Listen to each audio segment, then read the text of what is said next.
ಎಲ್ಲರಿಗೂ ನಮಸ್ಕಾರ. Creative ಕನ್ನಡತೆ simple rangoli YouTube ಚಾನಲ್ಗೆ ಎಲ್ಲರಿಗೂ ಆತ್ಮೀಯವಾದಂಥ ಸ್ವಾಗತ.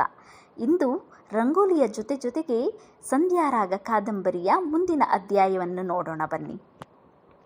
ಬರುವವಳು ನನಗೆ ತಂಗಿಯಾಗುತ್ತಾಳೆಯೇ ವಿನಾ ಸವತಿಯಾಗಲ್ಲ. ಆ ಪುಣ್ಯಾತ್ಕಿತ್ತಿಗೆ ಧರ್ಮದಿಂದಲಾದರೂ ಮನೆಗೊಬ್ಬ ಮಗನಾದರೆ ಸಾಕು.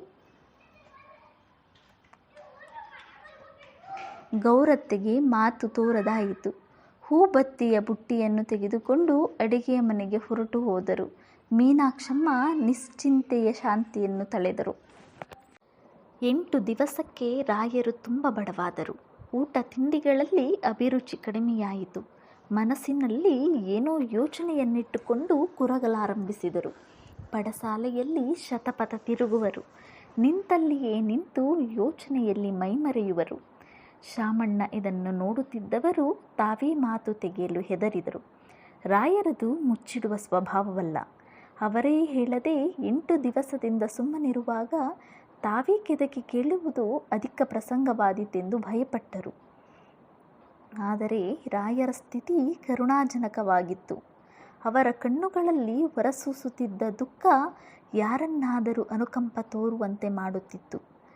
ಕೊನೆಗೆ ಶಾಮಣ್ಣ ಧೈರ್ಯ ಮಾಡಿದರು.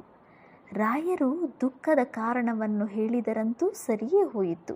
ಹೇಳದೆ 4 ಮಾತು ಬೈದರೆ ಆದದ್ದೇನು, ನಿರ್ವಾಹವಿಲ್ಲದ ಅವಮಾನ ಎಂದು ನಿಶ್ಚಯಿಸಿ ಪಡಸಾಲೆಗೆ ಬಂದು ನಿಂತರು.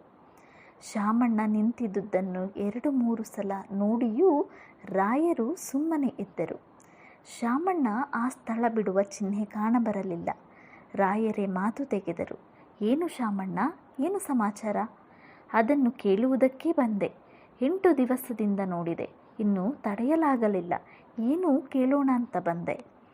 ರಾಯರು ನಿಟ್ಟುಸಿರುಗರೆದರು. ಹೇಳಬಹುದಾದರೆ ಹೇಳಿದರೆ ಒಳ್ಳೆಯದು.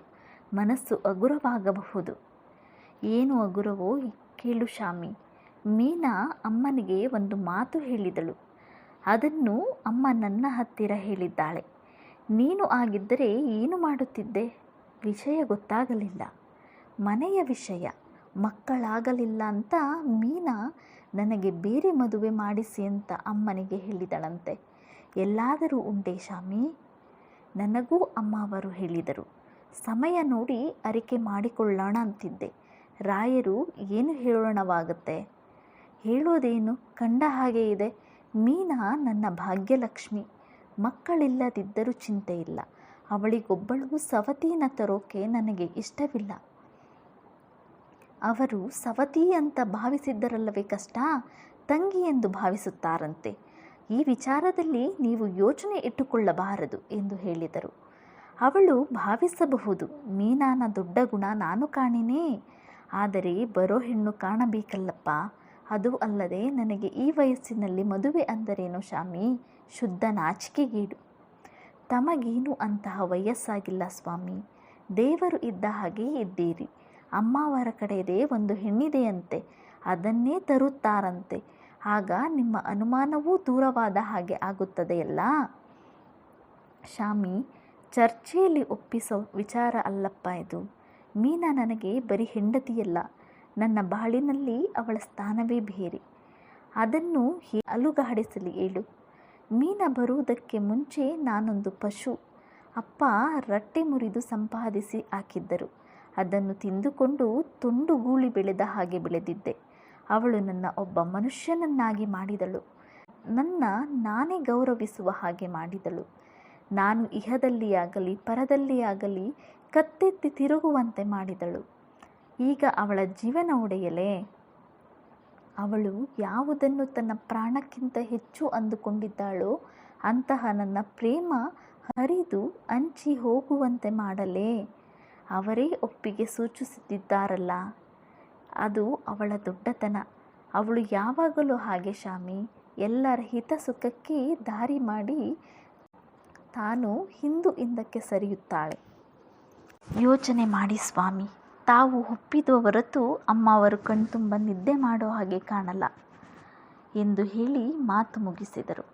ರಾಯರು ಮತ್ತೆ ಶತಪಥ ತಿರುಗಲಾರಂಭಿಸಿದರು. ತಾಯಿ ಬಂದು ಮಾತನಾಡಿಸಿದಾಗಲೇ ಎಚ್ಚರ. ತಾಯಿಗೂ ಮಗನಿಗೂ ಸಾಕಷ್ಟು ವಾದವಾಯಿತು. ನನ್ನ ಮೊಮ್ಮಗನನ್ನು ನಾನು ಕಣ್ತುಂಬ ನೋಡಬೇಡವೇನೋ ಮಗು ಎಂದರು ಗೌರತ್ತೆ. ಹೌದಮ್ಮ, ಆದರೆ ಪಾದರೆ ಬಿಟ್ಟು ಬಿಡಪ್ಪ, ಅವಳೂ ಒಪ್ಪಿದ್ದಾಳೆ ಎಂದಿದ್ದರೂ ಅವಳೇ ಯಜಮಾನತಿ. ಅಕ್ಕ ತಂಗಿಯರು ಅವರು ಅನ್ಯೋನ್ಯವಾಗಿದ್ದರೆ ನಿನಗೇನು ಯೋಚನೆ? ನಮ್ಮ ಮೀನಾನ ನಾನು ಬಲ್ಲೆ, ಯಾರು ಬಂದರೂ ಅವಳನ್ನು ಪೂಜಿಸಿಯೇ ಹೋಗುತ್ತಾರೆ. ನಿನಗೇನು ಭಯ?